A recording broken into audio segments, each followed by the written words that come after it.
ginagawa natin ang mga bagay-bagay patungkol sa Diyos because we are being motivated by para hindi ka magkasala o baka ako'y magkasala. O ang aking pagsunod ay bilang ito'y aking tungkulin. Kapag ganyan po yung motivation natin, medyo alalahanan po natin mga kapatid, ay wala akong pagkato sa atin. Ang Panginoon, nung tumawag po siya ng mga disciple niya, hindi niya na sinasabi, huwag na kayo magkakasama. Huwag na kayo magkasalita ng ganyan. Hindi po. Basta sabi ng Panginoon, follow me. At nag-follow naman po sila. Ibig sabihin, when you follow Jesus Christ, handa tayo magpabago, handa tayo magpatungo sa Panginoon upang tayo ay upang tayo mabago ng buwan. Hindi yung, I follow you, Lord, but I follow also my own idea. Hindi po ganyan. Kailangan kung ano yung idea ng Panginoon, siya po yung ipapalo natin. Sundin natin. Kasi nga, meron tayong motivation sa sarili natin na ayaw magkasala. But you cannot, hindi na naman pwede sa sarili natin, manatili tayo hindi nakakasala. Ha? Yan po ay wrong motivation ng mga taong nabubuhay bilang future Christian. Sometimes naman, sabi po ng mga culture Christian, because I'm obligated. Ang trabaho, ang pagsiserve sa Panginoon, God will not obligate us para gawin natin yun. Ginagawa natin yun because of the love of God. Because we are living in the kingdom already. Meron tayong hari, meron tayong Diyos na kinikilala. Yan po ay isang napakalaking motivation upang tayo gawin natin ang mga bagay na dapat gawin sa ating Panginoon. Hindi yung we always thinking about, this is my obligation. Hindi tayo nabigyan ng Panginoon. Hindi naman, do you think, ang kaya ating mga ginagawa, it is acceptable sa isang makapangyarihang Diyos, isang holy God. Tayo po ay, lahat ng ating mga ginagawa parang basaan lang sa harapan ng Panginoon. Kaya tinatanggap ng Panginoon because of His grace and love. Kaya huwag natin sasabihin sa sarili natin, kapag po kayo ay nabubuhay according to your culture, because, sabi natin, it is obligation. Kasi sa kultura kasi, lahat po tayo mayroong obligasyon. Gumagawa tayo because of the love. Yung love, yung pag-ibig ng Diyos sa atin, siya po yung nagpapagalaw sa atin yung pag-ibig na yun.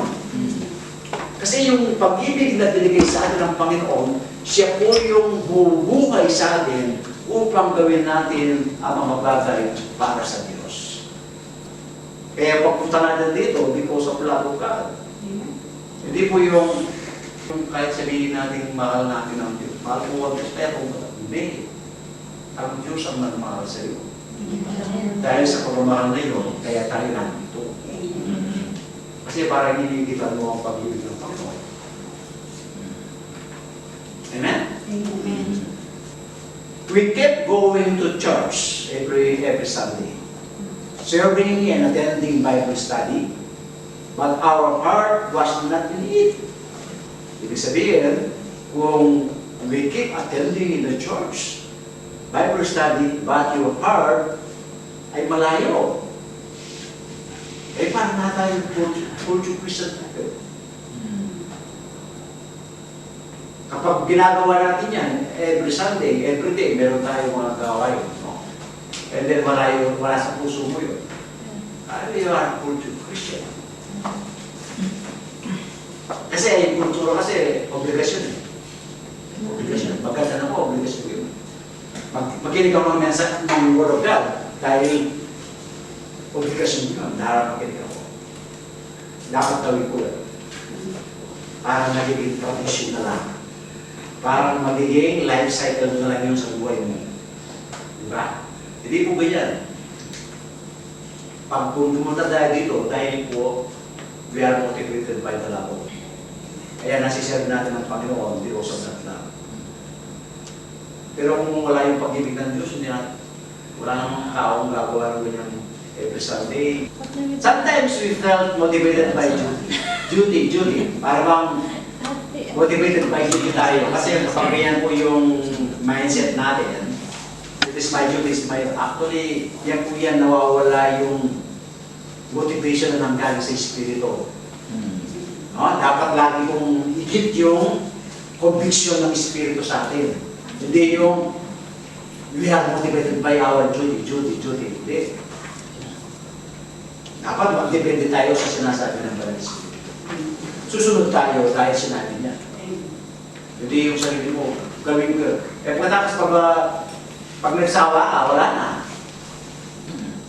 Pag pagod ka na, wala na. Pero kung yan po yan ay motivated ka ng Espiritu, ibig sabihin, it is true conviction, ay wala kang nakagura. Kasi bisa natatakot tayo, ayaw na show up. Natatakot tayo, di ba? Kasi motivated tayo in our duty. Sometimes we felt that we supposed to be participate in a certain activities because we are motivated by our duty. Amen? Kaya po yung mga puso Christian. Sa puso nila, akala nila, they are very important. Totally no. Ang Panginoon ay, our God is the God of favoritism, no? Actually. Hindi po ganyan ang aming Panginoon. Sometimes we treat ourselves that we are important. We are all servant, mga kapatid. Kapag iniisip mo ganyan ka, you are culture. Kasi alam naman sa kultura, pataasan yan, papopularan, okay? Popular, wala kang makamaskas ka. Kung motivation mo yun, hindi ka tatagal. Pero kung motivated ka by the Spirit, by the Word of God, yan, magtatagal ka. Sometimes, faith natin felt passionless. Kapag nasa para fully Christian ka, yung faith mo, wala nang passion. What means of passion? It's love. Love. Kasi kung walang love, yung faith mo walang love, paano ka mag... It is contradiction. Sometimes our life is directionless. Wala kang direksyon, banat ka ng banat. Okay? Tapos ang ginagawa yun, hanggang mababurnout ka. Mababurnout ka. Kasi wala kang direction, tamang direction. But if you are led by the Spirit and ano mang ginagawa natin is the will of God, magkakaroon ka ng direction. Amen. Okay. Hindi to the left, to the right. Wow! Sasakita mo. Di mo, aduhan. Pagkatapos tayo ng mga problema.